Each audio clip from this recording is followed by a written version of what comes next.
All right, my friends, for the last project of the week, we're gonna do embroidery. We're gonna be able to add any embroidery details to our clothes directly, or we're gonna look at, we're gonna look at making some Girl Scout style sew-on patches. Let's get started. If you haven't done a lot of embroidery already, you can check out my sampler video where I walk through some really basic stitches. And I think I went through how to make a knot in that one. I'll check. Or I'll make sure to add it. So that can be kind of your starting ground, but I think most of you have experience doing embroidery, so we're just gonna talk specifically about how to make closed patches and how to do embroidery on existing clothing. So we're gonna start with our t-shirt. We set some of this aside. I'm gonna cheat a little bit by using a big hoop, but not too much. So normally embroidery floss comes in what's called 6-ply, meaning that a single piece of embroidery floss is actually made up of 6 individual strands of that color, kind of spiraled together. Some people use 6-ply as it comes, straight out of the package, but you can also pull those pieces apart and kind of just work with as many strings as you'd like to. So this I have it's 4-ply because it's 2-ply that I folded in half, which is how we thread embroidery needles, as we go all the way around and then we tie our ends together.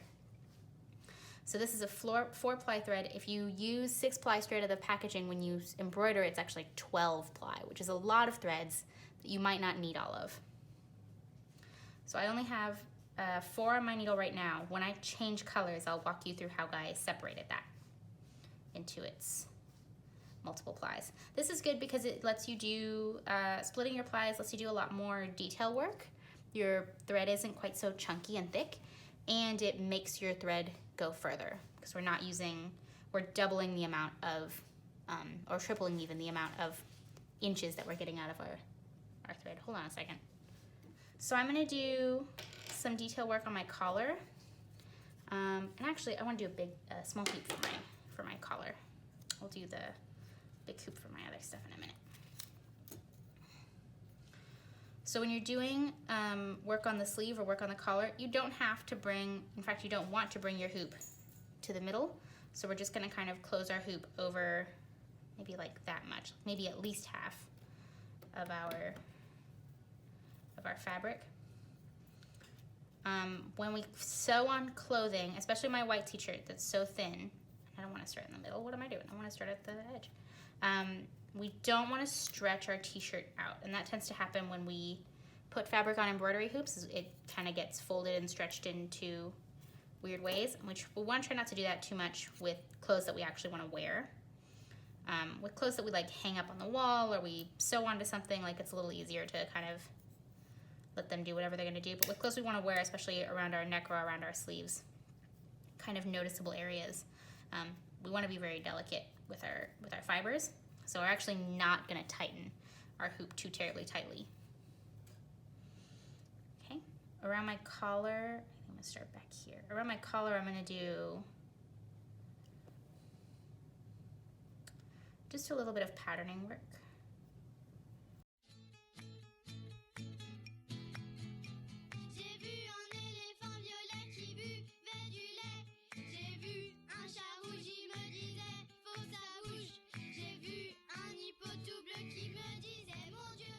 All right, I've come to the end of my thread and also conveniently the end of my embroidery hoop. So in order to close off my little daisy chain right here, I'm just gonna go straight down into that stitch. And then I'm gonna remove my hoop. Do my knot. It's a little easier to do knots sometimes outside of the hoop, because the edge of the hoop isn't in the way of us getting our needle in there.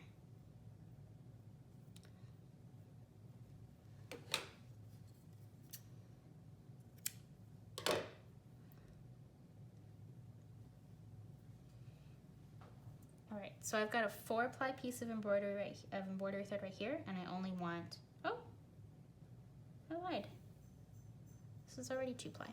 Let me do a different piece. 6-ply piece of embroidery thread and I only want 2. So I'm going to go to the end of my thread and kind of just start pulling these pieces apart until I've got 2 in one hand and 4 in the other. Now all the threads are coiled around each other pretty tightly. Don't stress out, embroidery thread is meant to do this. It just feels very messy. So I have my 2-ply between these 2 fingers right here like a scissors, and then my 4-ply between my thumb and my ring finger.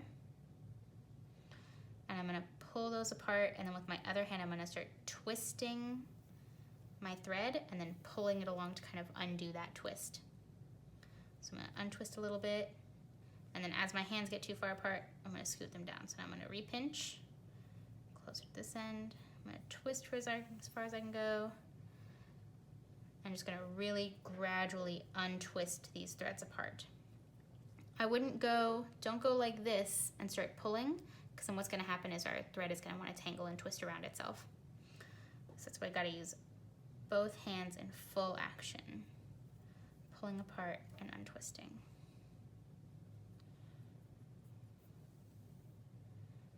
And then making sure to kind of like push that tension down and off the string.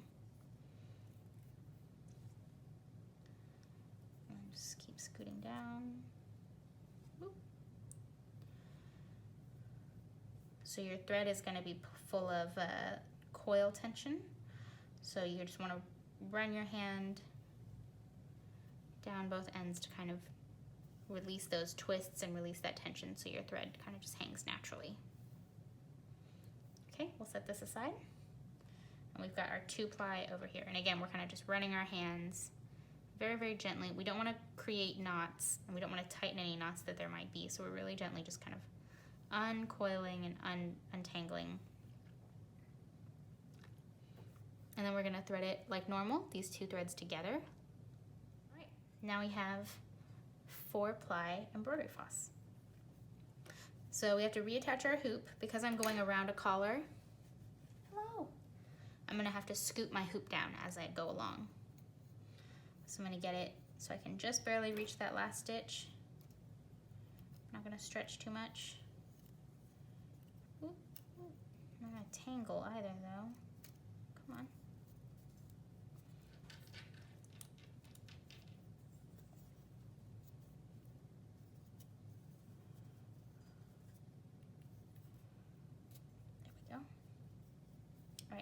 Gonna just tighten enough that it stays in place, not too much that we start stretching those fibers.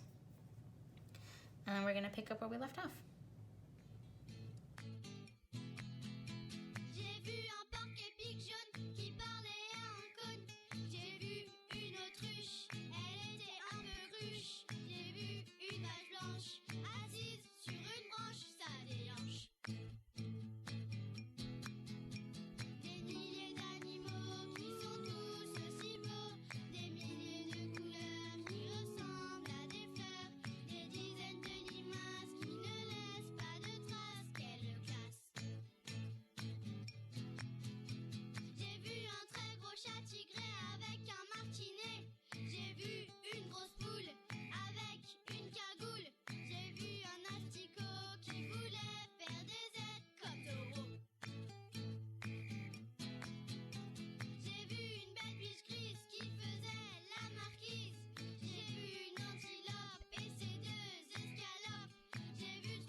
All right, so there's my collar. Just a little bit of something to spruce it up. And now we'll focus on our middle space.